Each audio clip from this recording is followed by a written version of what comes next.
எல்லாருக்கும் வணக்கம்.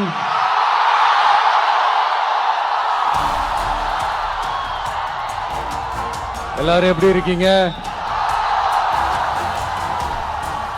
சாப்பிட்டீங்களா?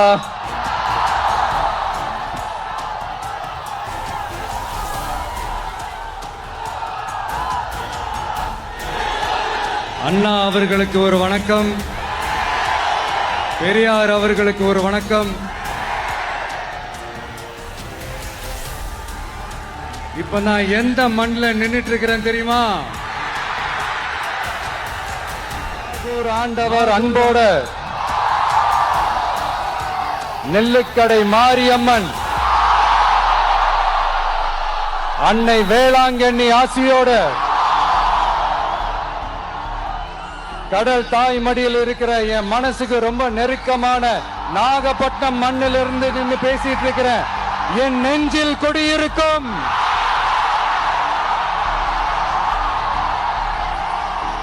உங்கள் அனைவருக்கும் என்னைக்குமே ஒரு மீனவ நண்பனா இருக்கிற இந்த விஜயோட அன்பு வணக்கங்கள். இந்த கப்பல் இருந்து வந்து இறங்குற இந்த பொருட்களை எல்லாம் விற்கிறதுக்காக அந்த காலத்துல அந்தி கடையெல்லாம் நாகப்பட்டினத்துல இருக்கும்னு கேள்விப்பட்டிருக்கிறேன். மீன் பிடிக்கிற தொழில், மற்ற தொழில்கள், இந்த விவசாயம், எந்த பக்கம் திரும்பினாலும் எப்படி பார்த்தாலும் உழைக்கிற மக்கள் இருக்கிற ஊர் தான் நம்ம நாகப்பட்டினம் ஊர். மத வேறுபாடே இல்லாத, அனைவருக்கும் பிடித்து போன, மத சார்பின்மைக்கு எடுத்துக்காட்டாக வாழ்ற உங்கள் அனைவருக்கும் மீண்டும் என்னுடைய சிரம் தாழ்ந்த ஸ்பெஷல் வணக்கங்கள். இந்த தமிழ்நாட்டில் இந்த மீன் ஏற்றுமதியில் 2வது இடத்துல இருக்கிறது நம்ம நாகப்பட்டினம் ஹார்பர் தான். ஆனா அங்க நவீன வசதிகளோட இந்த மீன் பதப்படுத்துற இந்த மாடர்ன் தொழிற்சாலைகள்லாம் இல்லை. அது மட்டும் இல்ல, இந்த அடிப்படை வசதிகள் கொண்ட இந்த வீடுகள்லாம் இல்லாம ரொம்ப அதிகமா இந்த குடிசை பகுதிகள் இருக்கிற ஊரும் நம்ம நாகப்பட்டினம் ஊரு தான்.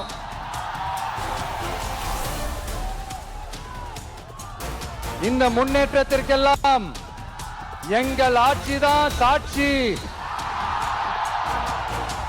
அப்படி இப்படின்ட்டு இந்த அடுக்குமொழியில பேசி அது நம்ம கேட்டு காதுல இருந்து ரத்தம் வந்ததான் மிச்சம். இவங்க ஆண்டது பத்தாதா? இப்படி தவிக்கிறாங்களே நம்ம மக்கள், அது பத்தாதா?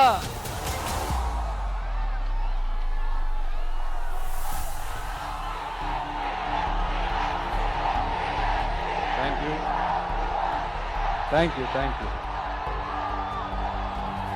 இந்த இலங்கை கடற்படையால நம்ம மீனவர்கள் தாக்கப்படுறதையும் அதுக்கான காரணத்தை பத்தியும் அதுக்கான தீர்வை பத்தியும் நான் மதுரை மாநாட்டிலே நான் பேசியிருந்தேன். அது ஒரு தப்பா? மீனவர்களுக்காக குரல் கொடுக்கறதும் அவங்களோட நிக்கிறதும் நம்மளுடைய கடமை, நம்மளுடைய உரிமை. நான் என்ன இன்னைக்கு நேத்தாங்க அவங்களுக்காக குரல் கொடுக்கிறேன். இதே நாகப்பட்டினத்துல 14 வருஷத்துக்கு முன்னாடி 2011 February 22 இதே நம்ம மீனவர்கள் தாக்கப்பட்டதை கண்டிச்சு ஒரு பொதுக்கூட்டம் ஒண்ணு நடத்தணும் இல்லையா? இந்த விஜய் களத்துக்கு வர்றது ஒண்ணு புதுசு இல்ல கண்ணா. எப்போ வந்தாச்சு.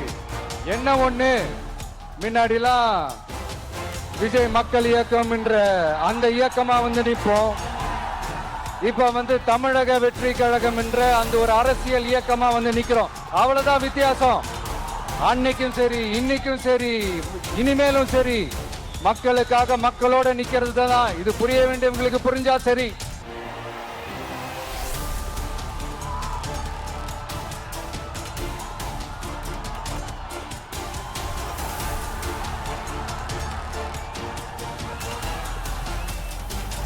மீனவர்களுக்காக குரல் கொடுக்கிற இதே சமயத்துல நம்ம தொப்புள் கொடி உறவுகளான ஈழத் தமிழர்கள்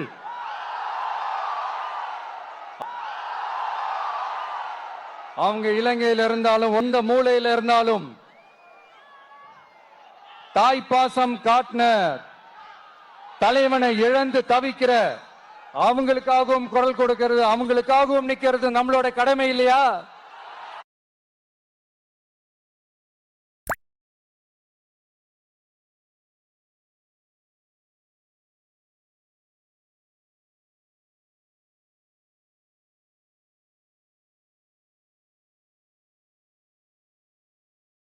பாசம் காட்டின தலைவனை இழந்து தவிக்கிற அவங்களுக்காகவும் குரல்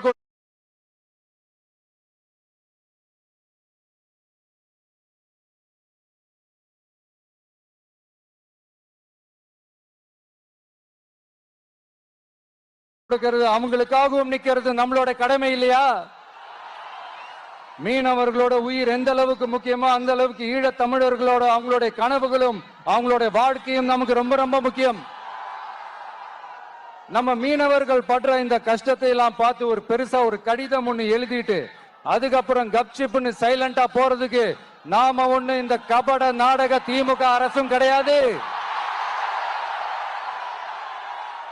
மற்ற மீனவர்கள்னா இந்திய மீனவர்கள், நம்ம மீனவர்கள்னா தமிழக மீனவர்கள். இப்படி பிரிச்சு பார்த்து பேசுறதுக்கு நாம ஒண்ணு பாசிச பாஜக அரசும் கிடையாது. சரி, இப்ப நம்ம நாகப்பட்டினம் ஏரியாவுக்கு வருவோம்.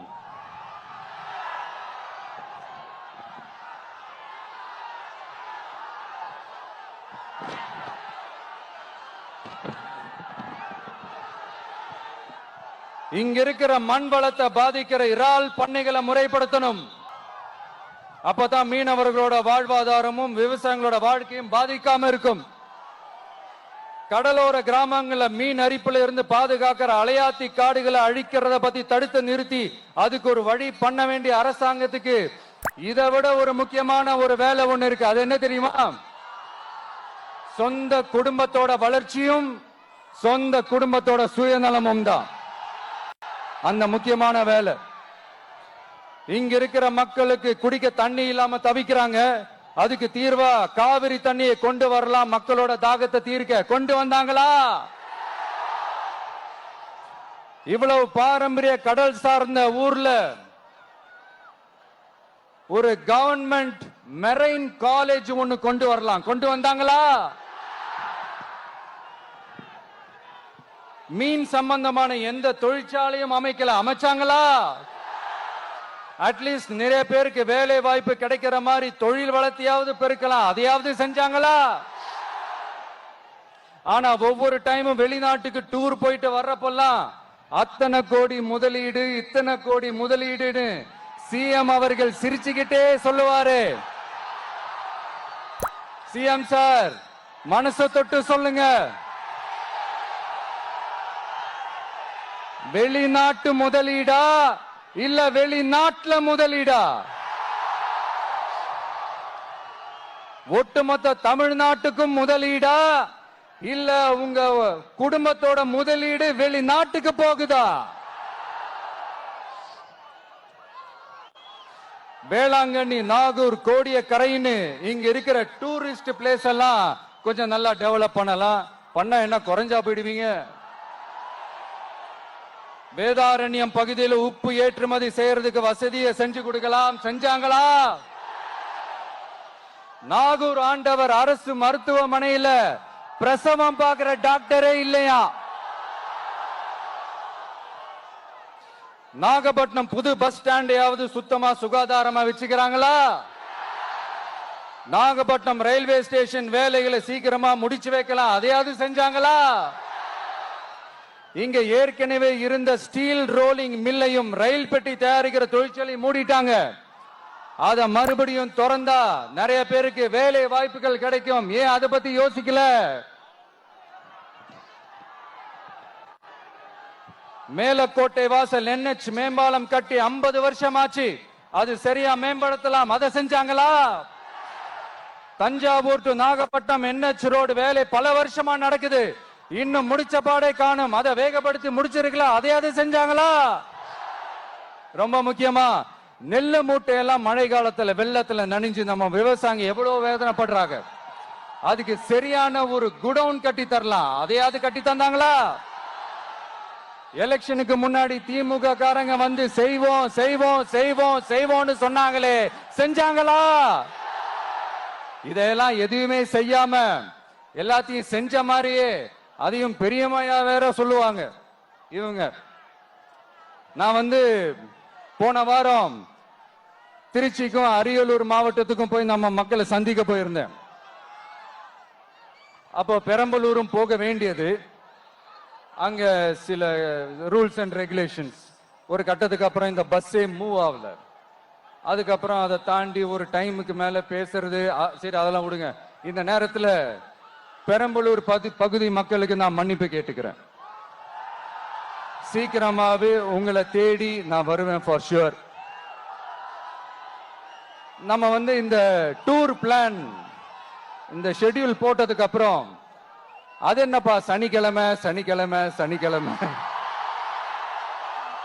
அப்படின்னு ஒண்ணு ஸ்டார்ட் ஆச்சு. அது ஒண்ணு இல்ல, உங்க எல்லாரையும் வந்து பார்க்கும்போது உங்களுக்கு எந்த விதமான டிஸ்டர்பன்ஸும் இருந்துடக்கூடாது. முக்கியமா உங்களுடைய வேலைகளுக்கு எந்த விதமான டிஸ்டர்பன்ஸும் இருந்துடக்கூடாது அப்படின்ற ஒரே காரணத்துக்காக தான் இப்படி வீக்கெண்டா பார்த்து இப்படி இந்த பிளானை ஷெட்யூல் பண்ணோம். லீவு நாட்கள்ல ஓய்வு நாட்கள்ல வரணும்ன்றதான் அந்த எண்ணமே. அது மட்டும் இல்ல, அரசியல்ல சில பேருக்கு நம்ம ஓய்வும் கொடுக்கணும் இல்லையா? அதனாலதான் இந்த ஓய்வு நாட்களா பார்த்து இப்படி செலக்ட் பண்ணோம். சரி, இப்போ நம்ம மக்களை சந்திக்கிறதுக்கு, நம்ம சொந்தங்களை சந்திக்கிறதுக்கு எத்தனை கட்டுப்பாடுங்க. அந்த இடத்துல பர்மிஷன் இல்ல, இந்த இடத்துல பர்மிஷன் இல்ல. ஆனா அதுக்கான காரணங்கள்லாம் நீங்க கேட்டீங்கன்னா சொத்தையான காரணமா இருக்கும். அங்க பேசக்கூடாது, இங்க பேசக்கூடாது, 5 நிமிஷம் தான் பேசணும், 10 நிமிஷம் தான் பேசணும். நான் பேசுறதே 3 நிமிஷம் தான். அதுலயும் அது பேசக்கூடாது, இதை பேசக்கூடாதுன்னு சொன்னா அப்புறம் தான் எதை தயார் பேசுறது. அரியலூர்ல போனப்போ நான் கரெக்டா அந்த ஊருக்கு போறதுக்கு முன்னாடி ஒரு அந்த ஏரியாலேயே அந்த பவர் கட்டு. அப்புறம் நான் திருச்சிக்கு போய் நான் பேச ஆரம்பிச்சதுக்கு அப்புறம் அந்த ஸ்பீக்கருக்கு போற அந்த வயரு கட்டு. இல்ல, நான் தெரியாம தான் கேட்கிறேன் சிஎம் சார். ஃபார் எக்ஸாம்பிள், இப்ப ஒரு RSS தலைவர் இங்க வராருன்னு வச்சுக்கோங்க, இல்ல நம்ம பிரதமர் மோடிஜி அவர்களோ இல்ல உள்துறை அமைச்சரோ இங்க வராருன்னு வச்சுக்கோங்க. இந்த மாதிரி கண்டிஷன்ஸ் எல்லாம் போடுவீங்க, இந்த மாதிரி பவர் கட் பண்ணுவீங்க, இந்த மாதிரி வயர் கட் பண்ணுவீங்க. கொஞ்சம் கட் பண்ணி தான் பாருங்களேன். முடியாதுல, பேஸ்மெண்ட் அதிரும்ல. நீங்க தான் மறைமுக உறவுக்காரர்களாச்சே. இதாவது பரவாயில்லைங்க. இதை தாண்டி ஒரு ரூல் ஒண்ணு போட்டாங்க, பஸ்ஸுக்குள்ளேயே இருக்கணுமா, பஸ்ஸை விட்டு வெளியில வரக்கூடாதான், கையை இவ்வளவுதான் தூக்கணுமா, இப்படியே வரணுமா. மக்களை பார்த்து சிரிக்காத, மக்களை பார்த்து கையசைக்காத, இப்படி எல்லாம். ஐயோ ஐயோ, நானும் என்னவோ ஏதோ நினைச்சேங்க. செம்ம காமெடியா இருக்குங்க. I am just enjoying like anything. நேரடியாவே கேட்கிறேன், சிஎம் சார் மிரட்டி பாக்குறீங்களா? அதுக்கு இந்த விஜய் ஆள் இல்ல சார், அதுக்கு நாம ஆள் இல்ல சார். என்ன செஞ்சிருவீங்க? மேக்சிமம் கொள்கைய சும்மா பேருக்கு மட்டும் வச்சுக்கிட்டு குடும்பத்தை வச்சு கொள்ளையடிக்கிற உங்களுக்கே இவ்வளவு இருந்தா, சொந்தமா உழைச்சி சம்பாதிச்ச எனக்கு எவ்வளவு இருக்கும்?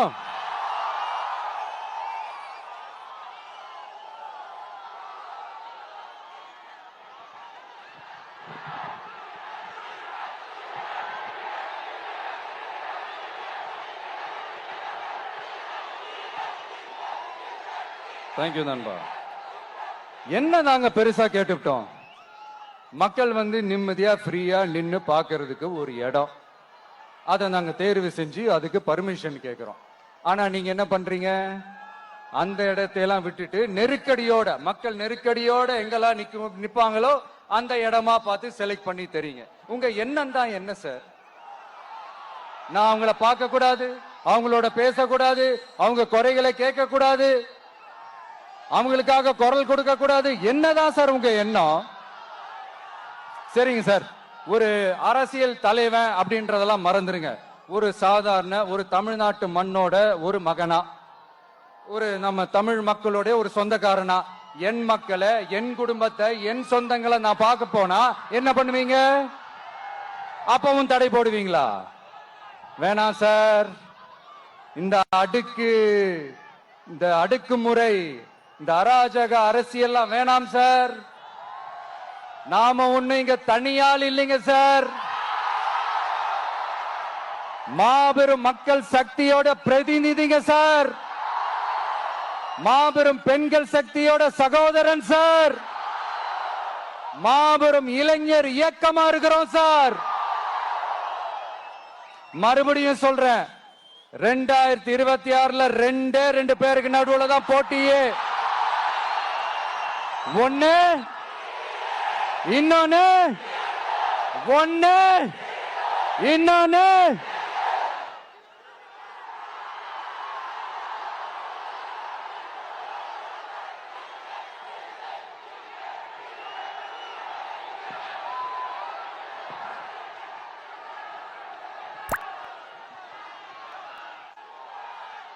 இந்த பூச்சாண்டி வேலையெல்லாம் காட்டுறதை விட்டுட்டு தில்லா கெத்தா நேர்மையா எலெக்ஷனை சந்திக்க வாங்க சார். பாத்துடலாம் சார். கொள்கையை பேருக்கு மட்டும் வச்சுக்கிட்டு குடும்பத்தை வச்சு தமிழ்நாட்டை கொள்ளையடிக்கிற நீங்களா, இல்ல தமிழ்நாட்டில் இருக்கிற ஒவ்வொரு வீட்டுக்குள்ளேயும் ஒருத்தனா இருக்கிற நானா, இந்த விஜயா? பார்த்தலாம் சார். இனிமேலும் இந்த தடைகள்லாம் போட்டீங்கன்னா நான் நேரடியா மக்கள்கிட்டயே பர்மிஷன் கேட்டுருவேன். மக்களே நீங்க சொல்லுங்க, நான் உங்களை பார்க்க வரக்கூடாதா? நான் உங்களோட பேசக்கூடாதா? உங்க குறைகளை நான் கேட்க கூடாதா? உங்களுக்காக நான் குரல் கொடுக்க கூடாதா? இப்படி நமக்கு தடையா போடுறாங்களே, இந்த திமுக அரசு மறுபடியும் ஆட்சிக்கு வரணுமா? உங்க நல்லதுக்காக நம்ம உங்க டிவிக்கு ஆட்சி அமையணுமா? சத்தமா சத்தமா கேட்டுச்சா மை டியர்? ஏன்பா, நான் தான் அப்பவே சொன்னல, அவருக்கு ஆசையா பாசமா கூப்பிட்டா பிடிக்க மாட்டேங்குது. ஏன்பா மறுபடியும்? கேட்டுச்சா சிஎம் சார்?